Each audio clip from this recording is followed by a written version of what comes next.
like Lady is the sweetest dog in the world. But if we go hiking or anything, she will not let anybody in my campsite, you know.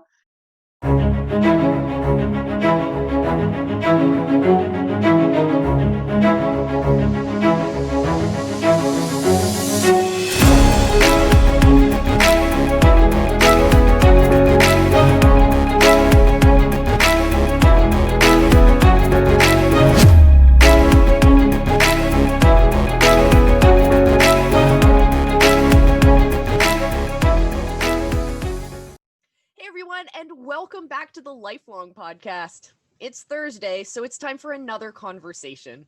Oh, well, one thing you might not know about me is that I am an avid dog lover.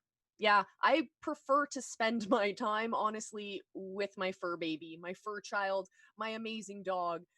Yeah, I prefer to spend time with her sometimes over hanging out with other humans.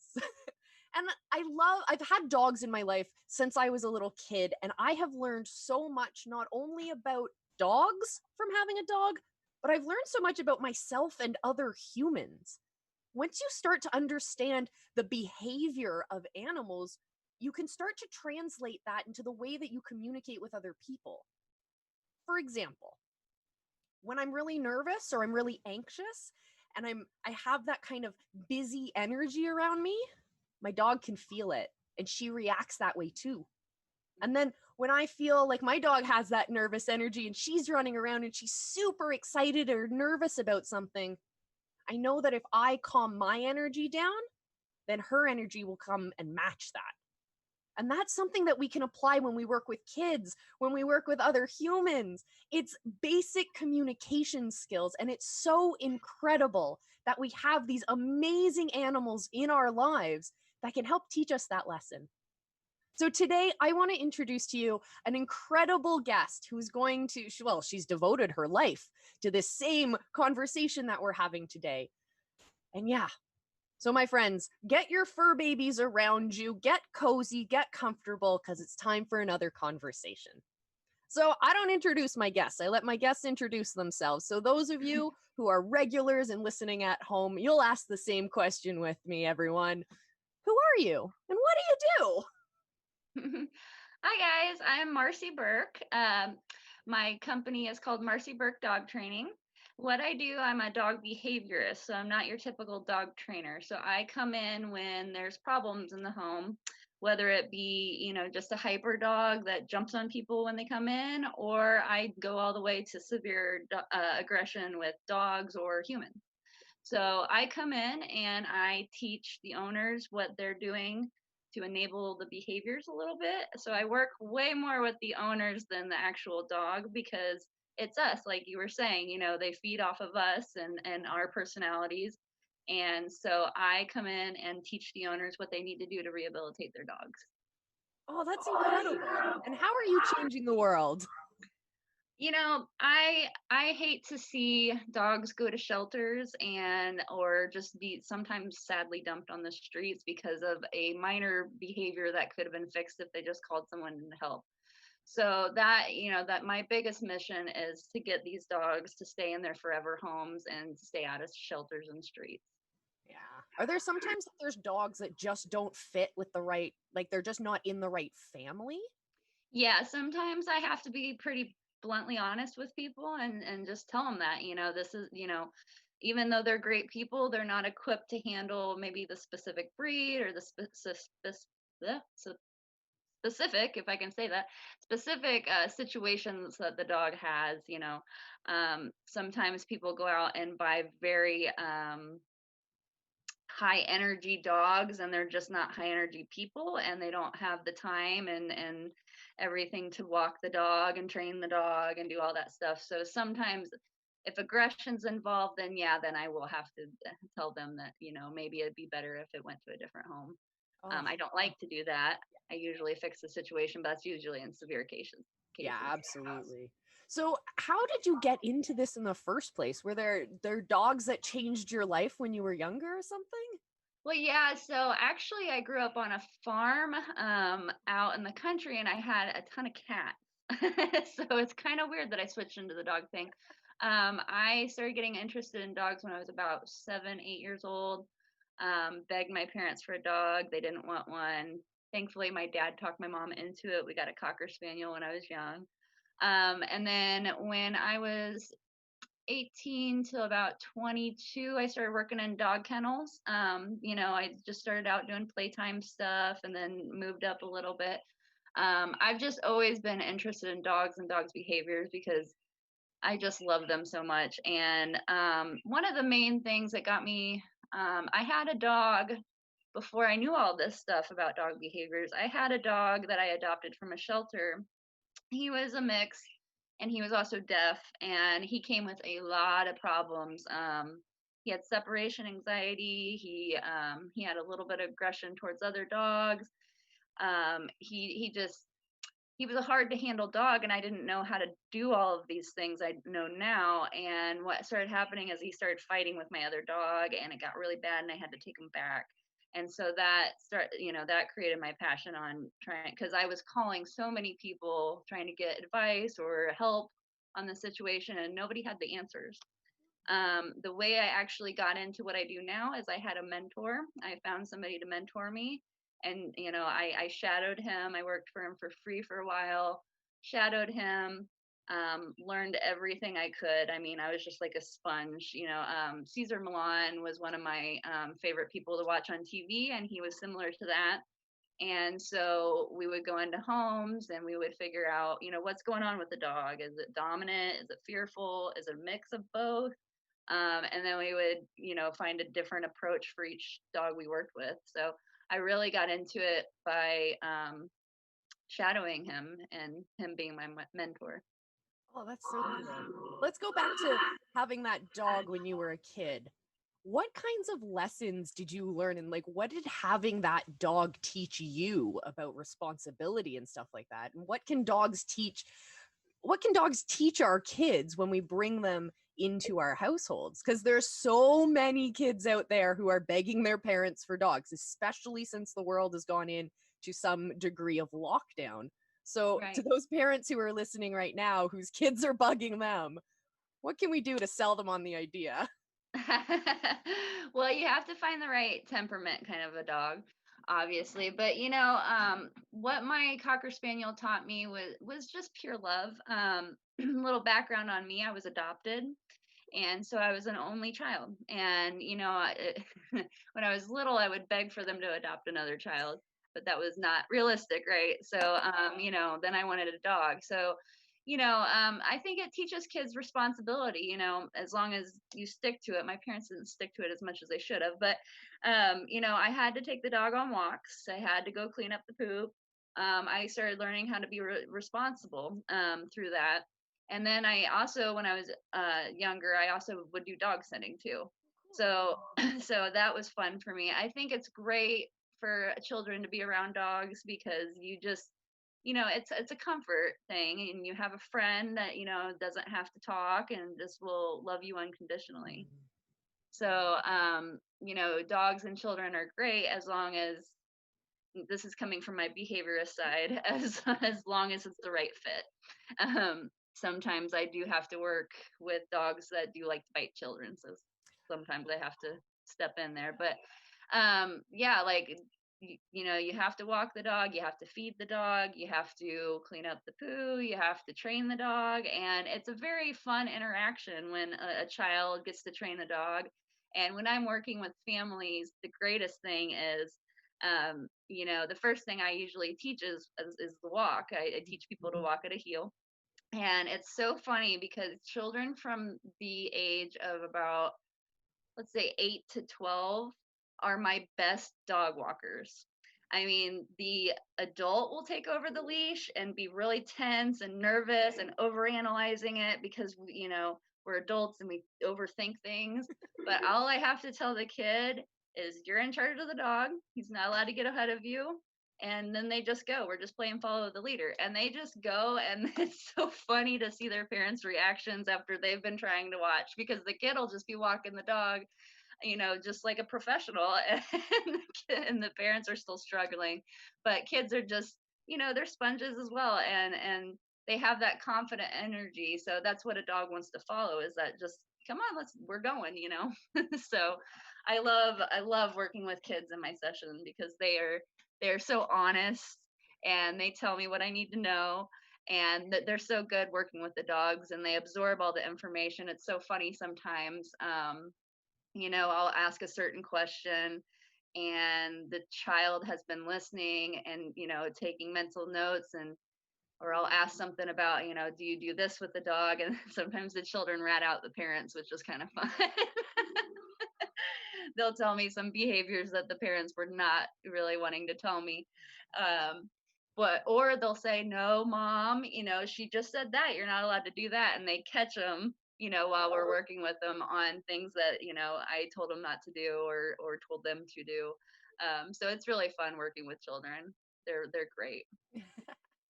So let's segue from kids through, here's a weird segue, but from kids through danger to kids that's one of the reasons they give here for breed specific legislation we have here in Canada, or in Ontario at least, where dogs called pit bulls, quote unquote, Right. are banned, and you can't breed them. You can't own them. Well, you can own them, but only if you had them previous to the legislation being put in. And they're the most common group of dogs to be euthanized in shelters because they can't be adopted out. I personally am the hugest supporter of dogs that are put into the category of pit bull. They are, Yeah. in my opinion, the most loving, the most loyal, the most incredible dogs when matched with the appropriate family and household. Matched with the right other dogs in their pack, matched with the right humans in their pack. Yeah. What do you think about like legislation that does that and just paints this broad stroke brush about not even a specific breed, a group of dogs that they can't even put their thumb on the exact breed of? Yeah, I'm not a big fan. We have them too here in America, the breed restrictions and everything. And the thing with dogs is it's just like humans, our brains are all the same. Okay. And so when we paint a dog as, a pit bull, as vicious and all that stuff, yeah, there might have been pit bulls on the news that did this and that, but the worst cases I have when it comes to aggression are little dogs. um Honestly, I don't have to work with pit bulls for aggression all that often. But the all dogs brains are the same. It's just what the owners have accidentally or purposely shown affection to throughout the dog's life that turns them into what they become. So the breed restrictions is just, I hate it because it's unfair. It's kind of almost like dog racism in my point of view, because like I said, all humans have the same brain, but we have different races. And so when we're labeling a pit bull as this, or German shepherds, or here it's huskies, German shepherds, Dobermans, Rottweilers, it's just kind of because they look scary, or and it's just unfair to the dog. And I've met so many great pit bulls. I mean, I really, the biggest thing I work with pit bulls on is hyperness. I do have to do some aggression things, but usually it's not because the person wanted the dog to be aggressive. I see a lot of stuff on the internet that really bashes people that own pit bulls. But when I work with families, they accidentally made the dog aggressive by just not knowing certain things about behaviors. So once I come in and teach them, then they can rehabilitate the dog very easily, because all they have to do is change their own behaviors for the dog to change. So what kind of behaviors are we doing that is not being good for our dogs and teaching them the wrong kind of stuff? What do you see as most common mistakes that owners are making?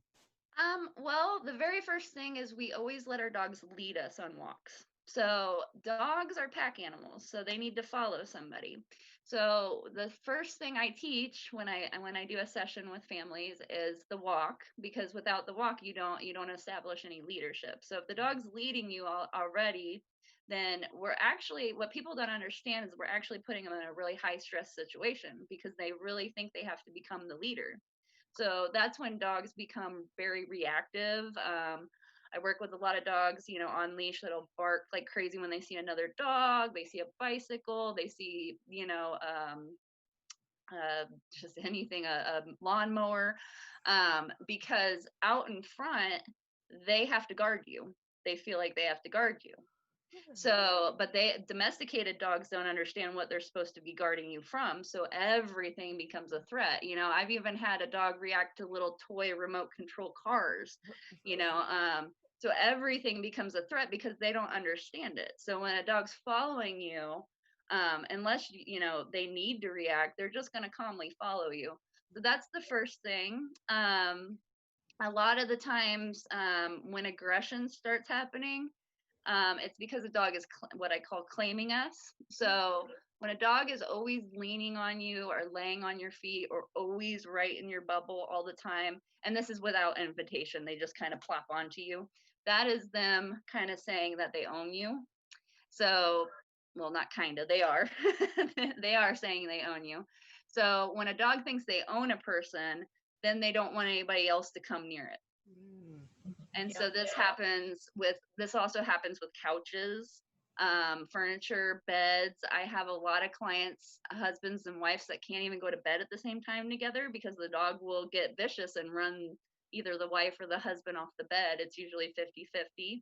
So whoever, I don't want to say babies, but yeah, like lets the dog get away with a little bit more stuff than the other person, he'll start claiming that person. And that's when it starts getting dangerous. I had a dog a little while back that jumped on the couch, got near the mom, and I just went to get the leash because we were practicing a downstay. And he went crazy. He went red zone on me because I got too close to his mom. So it's little things like that.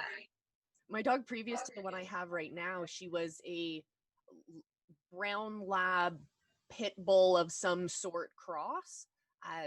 Like a lab sized Staffordshire Terrier is kind of what she looked like.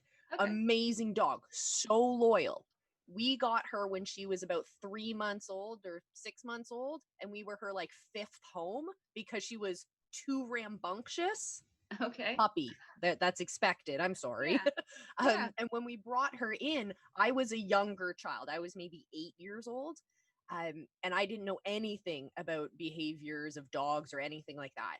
I just knew I loved my dog. I loved my dog and I would do anything for her. So here are some of the behaviors she exhibited. And it's totally speaking to what you just said.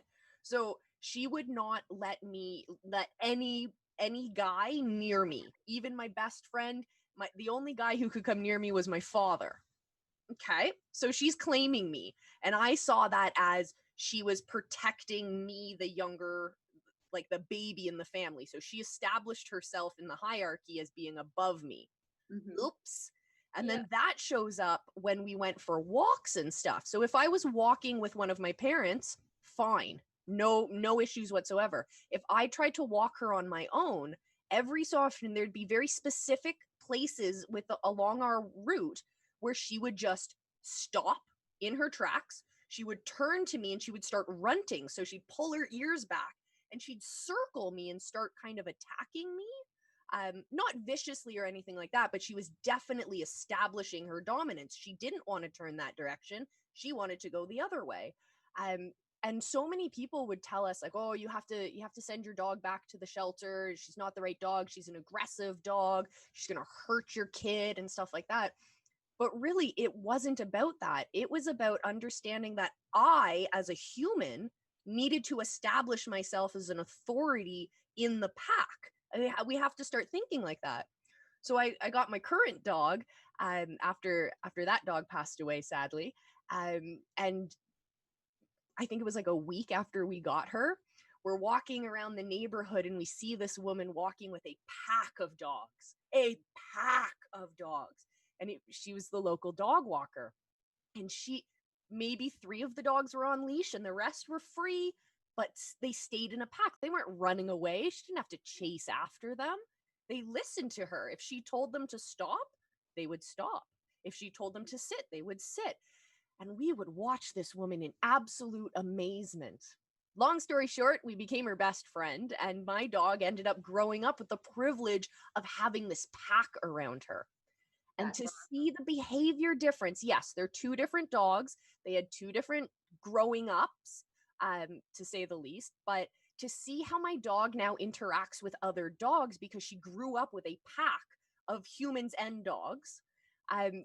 When we go for walks now, other dogs walk by, my dog doesn't even notice them.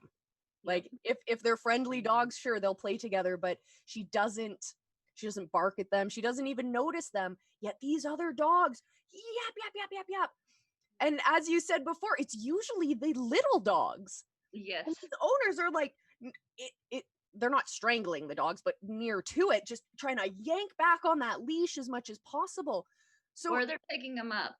Exactly. Yep. And they're giving that dog this elevated perspective, thinking that, and now the dog, I guess, is assuming that they're higher in the hierarchy because of that. And if I can jump in, yeah. That and what happens is, my philosophy is what you're petting is what you're getting. So we forget that when we're petting a dog, that's praise to a dog. So with little dogs, what happens, yes, we're putting them higher up, so they're always looking down on other dogs, so then they do have that, little man syndrome. Yeah. But what's happening is we're actually trying to calm them down through petting them. And what we're saying to the dog in the dog's mind is, oh, okay, this is the behavior I'm supposed to be displaying because I'm getting affection for it. So that's a lot of the stuff I have to work with too. We're just showing affection to the wrong state of mind. So we as humans, like fear, for example, God bless us, because we're so loving, and if we see a dog in fear, we want to cuddle and do all this stuff and tell them it's okay. But in the dog's mind, oh, I went in fear over this situation. It could be something simple like someone dropped a pan in the kitchen, and I went into fear of this situation, and my tail tucked, and now my owner's rewarding me for that. So two things happen: they get scared of the loud noise, and sometimes they get scared of a hand coming at them. So then they get fearful, and then once they get fearful, they get a little unpredictable, because fear plus dominance becomes a very unpredictable dog. But also, what I was thinking back to, with my Cocker Spaniel that I grew up with, I didn't know any of this. I was 8, 9 years old, and I would love to chase my dog around the dining room table. I would love to roughhouse with my dog, get down on the floor.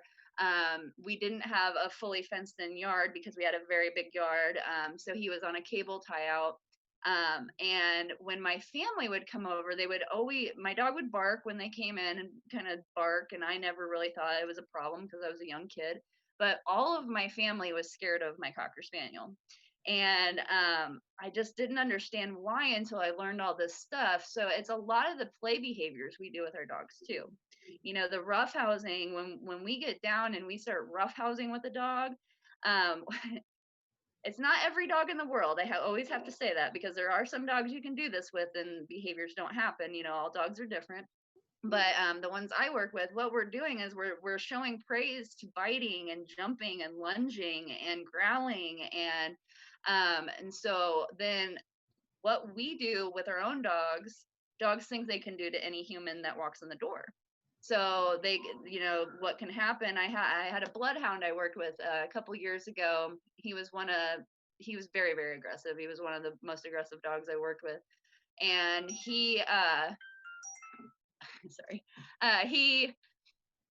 what happened was, the owner was roughhousing. The owner had him on a cable tie out, which just causes frustration, just like if we were stuck on a chain and couldn't greet people or, go say hi or anything. And he was doing some bad play behaviors. And he lived in a home full of women. So he got a boy dog. So this dog was his buddy. So he was always sleeping with him. He was always claiming him. So when I walked in, this dog was a year old now, but he was ready to attack everybody that came in this house because he took over the entire house. And it was coming from all these play behaviors and everything we were doing prior. But the initial thing that happened was somebody rang the doorbell when the bloodhound was 6 months old, And they rang the doorbell, bloodhound ran to the door, and the bloodhound did the roughhousing behavior to the company, which is scary now because it's a bigger bloodhound. So he's growling and, kind of nipping, and it scared the owners and it scared the guests. And so, I didn't come in until he was about a year old, but it just escalated because they didn't stop all the behaviors and everything until then. So this dog was so aggressive that it took, the wife actually had to walk it around the block, about 2.5 blocks away from the home before we could touch the leash. So, but then once we took the leash and he was away from the dad and away from the home, he was the sweetheart. He was a great dog. But once you got back into that house, he felt like he had to guard it just because of what we accidentally taught him. Interesting. Yeah. I fell in love with a dog a few years ago. I worked at a little store, and this woman would come in a couple times a day sometimes with her dog, because I would bring my dog to work. And at first, this dog was very, very nervous. And around most people, this dog is incredibly nervous. She prefers to hide, like be tucked into bed and hide in that kind of I've never met a dog more fearful, and like not an ounce of aggression in this dog. She's just scared of everyone. And she's a bulldog. She's a big, Okay. dog. And it took probably 3 to 6 months of playing with my dog in the store, leaving treats out, just being in her space, throwing balls around, but never approaching her to touch her, never doing any of that, just giving her a space that is safe to just be okay in and just play around in. And so I befriended this lady, clearly. And one day we decided we were going to try something completely different. We were going to try a different atmosphere. And we loaded the dogs up and we took them to the beach. And just having a different atmosphere where the dog was already excited to be, that was a safe place for the dog. They were comfortable there. And now I was being introduced as another member of the pack who's just as excited to be there as this dog was. And ever since then, it was like a light switch went off I was now part of the pack. Do you ever work with families where certain members of the family just aren't part of the pack until you come along? Yeah. Mostly almost every session I have. Yeah. So I mean, they're members of the pack, but they're the followers to the dog, most of them. So a lot of the time I get, husbands and wives, like, I won't just say it's only husbands and only wives, but one person's the disciplinarian, just like with children. Yep. And one person kind of overcompensates for that because they feel sorry. And so I call them, so the person, excuse me, the person that overcompensates and is always, love, love, love, love, love, and no discipline at all, is what I call the weakest link. So so the weakest link of the family, you can tell right off the bat, because I take away, in the beginning, I take away affection that they can get for their own bad behaviors, like I take toys off the ground and things like that. And I tell people, don't pet your dog, and then the dog will tell me right away who weakest link is, because they will just continuously try to get affection for their hyper behavior or whatever behavior they're displaying. So then that's my cue to work with that person a little bit more, because a lot of people just, they see discipline as a bad thing. And, but how I kind of explain it to the dog owners is, especially if they have kids, you discipline kids all the time because we want kids to grow up and be respectful adults and caring and loving and kind. But in the beginning, they don't know how to, they don't know right from wrong. And it's the same thing with the dog. So if we're always letting the dog do whatever it wants, whenever it wants, it's going to grow up to be a spoiled brat. And in dog cases, it turns into it comes out in different forms: aggression, fear, so I have to work with the weakest link a lot, so they can understand you don't have to be mean to your dog to be the leader. A lot of people, the term alpha and everything kind of hits people wrong. And it's not that you have to yell and scream and hit your dog. Of course, don't hit your dog. but you just have to show authority, you know, and it doesn't have to be in a mean way. I say you don't have to be mean, but you need to mean it. Yeah. So I love working with parents because sometimes the kids will get under your skin. Can I have this candy bar? Can I have that? No. Can I have this candy bar? Can I have this can? And then you finally go no, you know. But if you just said it and meant it the first time, then the dog picks up on that a lot better. And it's all about calm energy. If you're trying to work with a dog and you're frustrated and angry, frustration and anger in their mind is just weakness because they don't really have that in the wild. It is what it is in the wild. They're either allowed to do it or they're not, and they get that through getting a bite from the pack leader. So it's just a balance between love and discipline. So where we kind of go wrong is we just the love's up here and the balance or the discipline's way down here. Or we wait until we're really angry and frustrated and then we yell and scream at the dog and the dog has no idea what you're talking about. Exactly. So when we talk about matching the right breed to the right family situation, let's go into some situations and what your recommendations would be for specific breeds to at least start the conversation with. So what about the family that lives in the condo? They don't have a lot of space. They don't have a lot of outdoor space for the dog to run around. And there might not be off-leash parks, but they can still walk around the city. What kind of dog do you think would be a good fit for that family? Like a condo, you would want uh a lower energy type of dog, and it's hard to say on dog breeds because you can have the way I actually got Lady was from the breeder. I trained the breeder's dog, and Newfoundlands are known for their calm temperament and everything, but the breeder's dog was a nutball. She would jump all over children, she would run the house. So they ended up gifting me Lady. But it's not so much the breed, but it's whether you have time to exercise, I guess. So exercise is always the key with any breed. So I mean, a lot of people would say, oh, you have a Newfoundland in an apartment. Yeah, but I exercise her completely. I exercise her. She swims, she hikes with me, I walk her every day. So she doesn't need a big yard and all that stuff because I give that for her with walks and everything. So it's basically more of a time thing with people. Is my kind of thing. And also I bring in treadmills, so people that don't have a lot of time, I treadmill train the dog. So you don't have to, it's not so much the breed, it's the commitment to the dog. Because people with big backyards and everything, those are the kind of people that, I'm sorry guys, but you get lazy. You say, well, I go in and I say, well, how often do you walk your dog?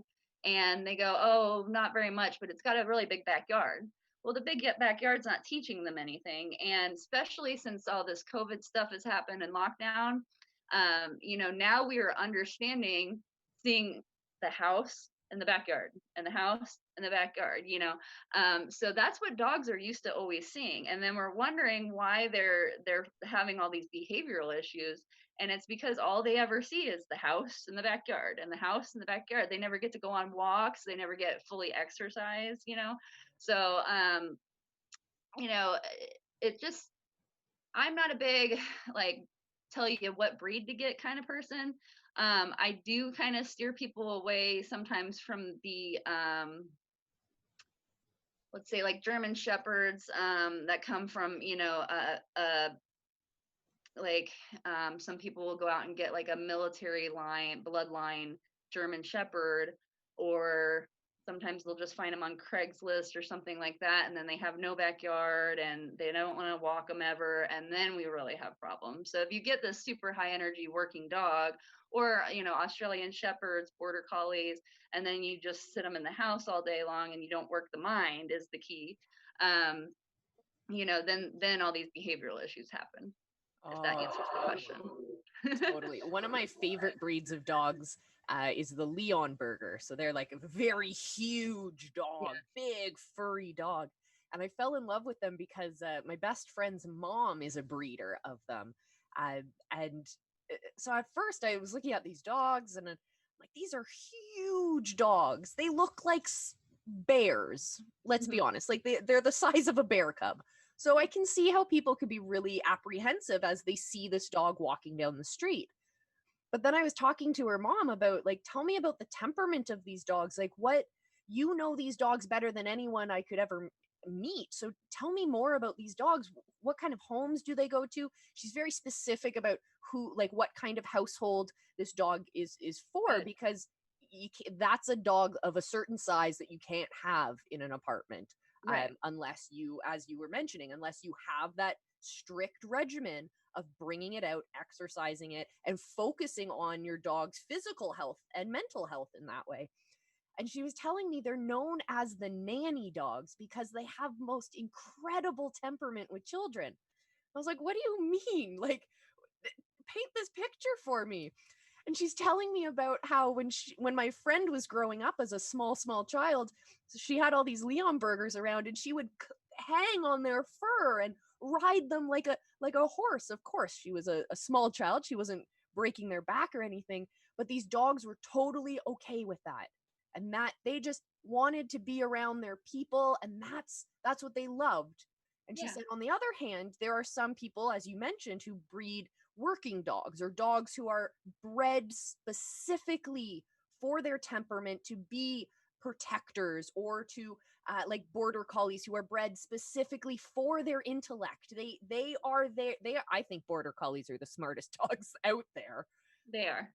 And it was so neat to learn how certain dogs, yes, their breeds unto themselves have certain temperaments, but also when you're breeding certain dogs, you're breeding for specific temperaments from those, like, specific characteristics. I thought that was so interesting. And now when I look around, I see all these German shepherds in condos, and they look aggressive, and their owners can't handle them.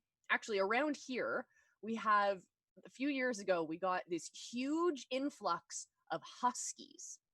I was like, I don't understand. Why is, like, I'd say 15 or 30 in my area just popped up over the course of maybe 6 months. So I started chatting to someone about it. Game of Thrones. Yep. That was their inspiration. That's why they chose that breed. So I'm asking them, like, oh, okay, well, here in Canada, Huskies have a long history as working dogs up north as sled dogs. They Right. love to run, Yep. run. And these dogs are going for like 15-minute walks around the block. And they're Exactly. wondering why their dog is jumping all over the place and has so much energy. It's Yeah. because it's not the right fit. Yeah. It's funny you brought that up. I just worked with it was a husky mix. I think it was a rescue, and I think somebody was trying to make a wolf hybrid because of Game of Thrones. So everybody was trying to do the dire wolf thing. Um, and I forget which actor it was, but thankfully he came on and tried to tell people to stop doing this because but anyway, I got called in because of severe separation anxiety. A beautiful white, blue-eyed, mostly husky, but I think somebody was trying to make a wolf hybrid. But had a very bad separation anxiety, and it was eating through walls. And she did exercise him, but I had to tweak a couple things, because he was they're such working dogs. So she did not have a treadmill when I first came, and so what I did is I taught the dog to ride on the bicycle with her. And she lived in a very hilly neighborhood. So it was great. So the dog could run. And I said, it's not ideal to let the dog pull on, a bike, but you could get it into something like urban mushing. I don't know if you've ever heard of that, but that's a great thing. I actually helped an owner teach their dog. She had two huskies that just wouldn't pull the pull the sled, so we had to teach them to pull the sled. But there's a lot of different things. But so yeah, with this white husky, he was eating through drywall. He was breaking out of every crate and damaging himself. And so, the first step was I got him to ride alongside the bicycles, just an improv on no treadmill. And then uh, on Friday last week, I went and I treadmill trained him. So he's going to be treadmilled twice a day for an hour each time. To wear out the mind. So what we need to focus on more than just physical exercise is mental exercise for dogs. because it takes a very long time to wear a dog out physically. I mean, dogs are still 99.9% wolf. And so, I mean, this is anything from a Chihuahua to a husky. So, wolves are used to traveling about 28 miles per day. They rest and everything, but to wear a dog out physically is very, very hard. I went on a hiking trip a couple years ago with a friend of mine, and he had a 2-year-old lab mix. She was a little smaller. It took her 3 days wearing a dog backpack, carrying her own food before she even got tired physically. So wearing out the mind is the key to everything. Once you wear out the mind, then they can just relax. Because humans, we can talk things out. If we have problems, we can talk about it. We can yell, we can scream, we can do this and that. But the only way a dog can start releasing that is sometimes through aggression or just poor behaviors, like, just being hyper and jumping all over people and jumping all over the furniture and things like that, because they're trying to get that energy out and they don't know how. So when I do treadmill training, the treadmill works the mind because they have to focus the whole time. So the treadmill, everybody thinks it's for physical energy, it's for mental. So they have to get on a treadmill and they have to think about the moving floor just like we would, and they have to think about running a straight line. And I don't do a full run, I just do a jog. But they have, because dogs zigzag when they run, if you've seen them in the backyard. If they look left, they go left, they look right, they go right. So on a treadmill, they have to get very focused and learn how to run that straight line. And it's just like when we work out, that feeling you get afterwards where you're just so they get that relaxation. So then I brought the crate back in, and now he is so funny. I worked with him, it's been about a week or so, and he's now, every time he comes inside, he runs right into his crate. He loves his crate so much. So you just had to get that mental down, get that anxiety out. Treadmills can do so much for dogs. It can get rid of aggression, it can get rid of dog on dog aggression, it can get rid of separation anxiety, just hyper behaviors, fear, you name it. It can do a lot for a dog because it works the mind. Are we talking like dog-sized treadmill or human-sized treadmill here? I usually just use human treadmills. I mean, you can get a dog treadmill. They're just a little overpriced and the belt's not as good on a lot of them. I don't want to knock it too much, but I just tell my clients, just get, on Facebook Marketplace or, an app, if you have a neighborhood app, and see who has a treadmill. Because a lot of, humans, we buy a treadmill, we use it for about a year or two, and then it just sits there. It hangs So laundry. yeah, it becomes the clothes rack. And I've had to take clothes off of a lot of treadmills and pull them out of the spare room a lot of the time, just to, okay, let's bring it out. And but so some people will sell you a treadmill very cheap, so it's in my opinion, it's easier to get a used human treadmill than it is to go out and buy a fancy dog treadmill. And I don't know, that's just my preference. I like human treadmills because they're easier to work with. And the Dog humans can use treadmills. them too. Yeah, and then the human can. I have a lot of clients that like to do their exercise bikes and work out next to, or if they have more than one treadmill in their home, then they can work out while the dog works out. And it's so awesome to see. They send me videos of them on their bike and the dog's running the treadmill next to them, and it's so awesome. And it creates a bond, it Yeah. creates a deeper bond too. That is so cool. Like I've seen videos of dogs on treadmills, but I thought it was just a funny video kind of thing. Right. Understanding the psychology behind it is so mind-blowing to me. This is really neat. Yeah. I mean, dogs just need a way to vent. I mean, like I said, humans, we can do all kinds of things. We have all kinds of distractions like television. We can go out with our friends. But like I said, most dogs just see the house in the backyard. And I So think a lot of owners also just rely on like rewarding their dogs through cookies. And that's yes. not necessarily the best for their health either. So understanding that there are different ways to still like praise your dog and enforce those good behaviors that doesn't necessarily need to be lots and lots of cookies all the time is Yeah, like so I don't really use treats that much. I talk to owners, if you're starting to train a dog, it's totally fine to do treats, But once the dog learns the behavior, you don't have to keep giving him treats because he sat down. You don't have to keep giving him treats because he laid down. Because the more you do that, they only respect the food in your hand. So they'll only do it if you have food in your hand or if you try to fake them out. And then they're back up doing whatever they want. So you can start with treats, but at some point you got to lose the treats so they respect you. And because you said sit, they will sit. Um, I don't use it too much because I use physical affection as my reward. Really the only time, unless I'm doing like some puppy stuff, the only time I really use treats when I work with my clients is if the dog is running the treadmill. We always give them something awesome for doing it. And once they finish, they get something just awesome, ham or, something great. Or when they go on their crate. Otherwise, Lady, my dog, I didn't use treats even training her as a puppy. I'd just put her in a sit position and I'd say, good sit, good sit, good sit. And then it was all just word association. So, she never, other than the crate, if I touched that treat bag, she'd run right to the crate because that was really the only time I needed to give her a treat. And otherwise, affection also is exercising them. We go out hiking. That's her favorite thing to do is hiking and swimming. And so if she can do that, she doesn't care about toys and all that stuff. She wants to be a dog.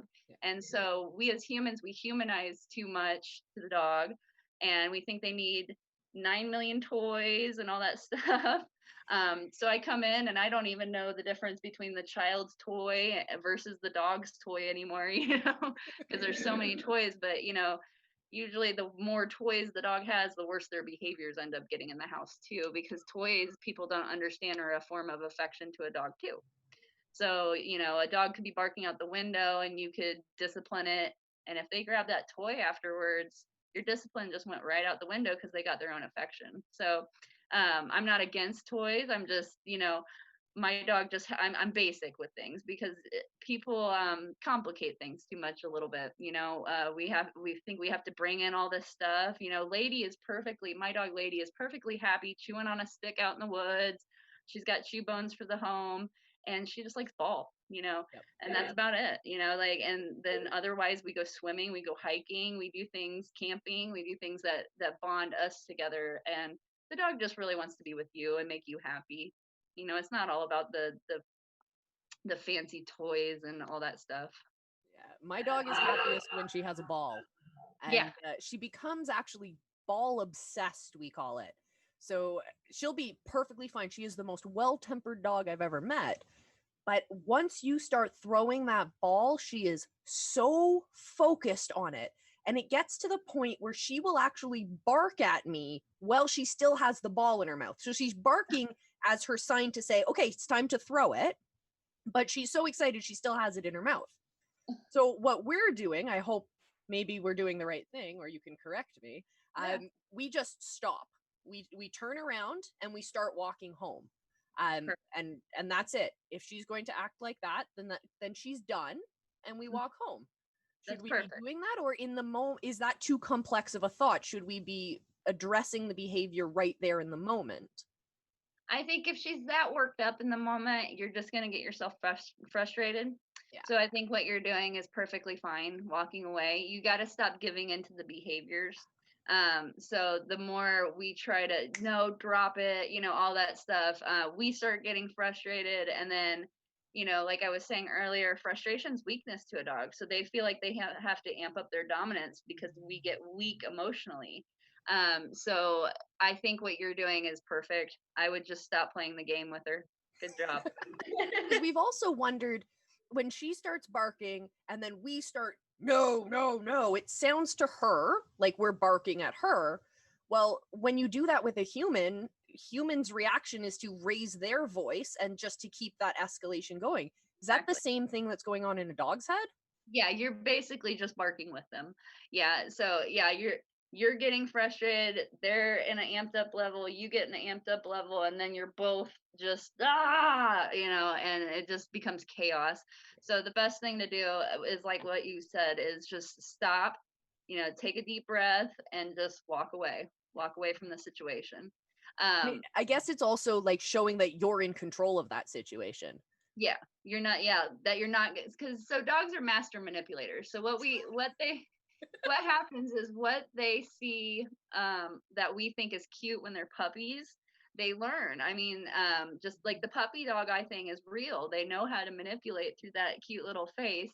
And sometimes they know if they bark at you long enough, you're gonna do it. They pick up on these little cues from us because we don't even realize we're doing it. And so when they pick that stuff up, they start manipulating us, and so they know if they get us frustrated that we're going to cave, and then we're going to let them do whatever they want to do, or at the situation. So it's all about just keeping a calm temperament and not giving in to the bad behaviors, or loving on the bad behaviors, like calm down, stop barking at me, stop, because that's just going to keep them going. Absolutely. I am absolutely going to work on that. When my dog sits at the window and someone walks by, she barks. And I go, we have two different strategies. We either yell at her from the other side of the house to stop barking, or we go up and I sit next to her and I go, we don't need to bark right now. I rationalize with my dog in English as if she speaks English, but I'm not going to pet her. I'm just going to show up and say, thank you for showing me. Now let's go. Let's do something else. Right. Yeah. So the barking thing's kind of a gray area because we want our dogs to bark. Dogs are a great deterrent. Yeah. So I don't like to shut down barking, but what's going on with the dog is they're calling you to see what's going on. So in the beginning, what I teach owners is you need to go check what they're barking at, because they're not barking at nothing, even though we know it's the car door that shut from the neighbor's house or whatever. They don't know that, so they're alerting us. So the dog needs to understand that you're going to go check the situation, and then you see it's fine, and then you tell them to go away from the fence or window or whatever it is. So in a sense, you're relaxing them because you've gone and you've checked the situation, you're calm, and then you tell them, hey, you don't have to guard this anymore, you can just go lay down. Yeah, and then they can just chill. It eases their fear. And like you were saying with walking, if they're in that mindset that they have to be the protector, and that's anxiety inducing. So if you show up at the window and they're barking or whatever, and you say, okay, I checked it out, we're good to go, thank you for letting us know, now let's go watch some more TV. Exactly. Yeah. And with walking, I understand clients because I did it in the past, like the retractable leashes. I don't know if you have them in Canada, but well, I hate them. But I did it in the past. We want our dogs to have freedom in the walk. We want them to explore and sniff and everything. But, it's just causing more anxiety because all they're doing is they're sniffing for other animals' urine, and then they're marking over it. And so they're claiming the neighborhood too. So that gives them more of a right to bark at everything. People, joggers, poor joggers get it the worst. Joggers and mailmen get it the worst. I feel so bad for them. But what we're doing is we're telling them they have to control this area of land however far they walk their dog, and then it just turns into a nightmare because the dog is like, stressed the whole time, always on alert. The ears are always forward. They're always looking for something to bark at, and we as humans wouldn't want to live like that, always come out and wonder what's coming around the corner and wonder what's doing this. And so if you are going to think of it as a human, think of it as yourself always having to be on guard 24 hours a day. We don't want that for our dogs. We want our dogs to just relax and be calm and chill. That's when they're the happiest, is when they know you're the leader, you're going to take care of it. So when they start following you, they will protect you still, but they will protect you for the right reasons. So if there is a strange person walking your way with bad energy, dogs will pick up on that negative energy. And if they growl at that situation, that's when I tell people, trust your dog. But not until you get the walk down. Like Lady is the sweetest dog in the world. But if we go hiking or anything, she will not let anybody in my campsite, And there was a guy that moved into my neighborhood. This is a couple years ago, and he was very weird. And I don't mean to sound bad, but he was very weird. He was kind of annoying. He'd come and talk to me, and just he always gave me a different name. And my neighbor started complaining about him a lot, and she said I should report him. And I felt a little guilty at first because I was like, I don't know what to report him about, just kind of being annoying, right? Well, I took Lady out to potty one day, and he kind of gave me a nervous feeling, but he was more annoying. And he came towards me, and she lost her mind, and I've never seen her growl or do anything towards a human. And she started growling and barking at him, and then he stupidly stepped in a little further, and then she really lost it, and she would not let that energy come in. And so I found out, he had, I did report him the next day because of how my dog reacted, because she never reacts like that. So I went and reported him and found out that he had a mental illness.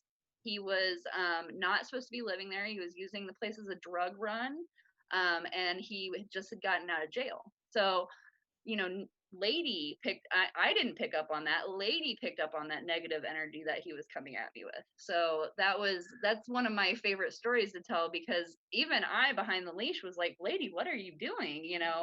And she knew that he had something going on and it wasn't appropriate. And when I reported him, I found out that they just needed one more report to get him booted out of the neighborhood, because there'd been so many complaints about his behavior, because he would just wander at night and it was pretty sketchy.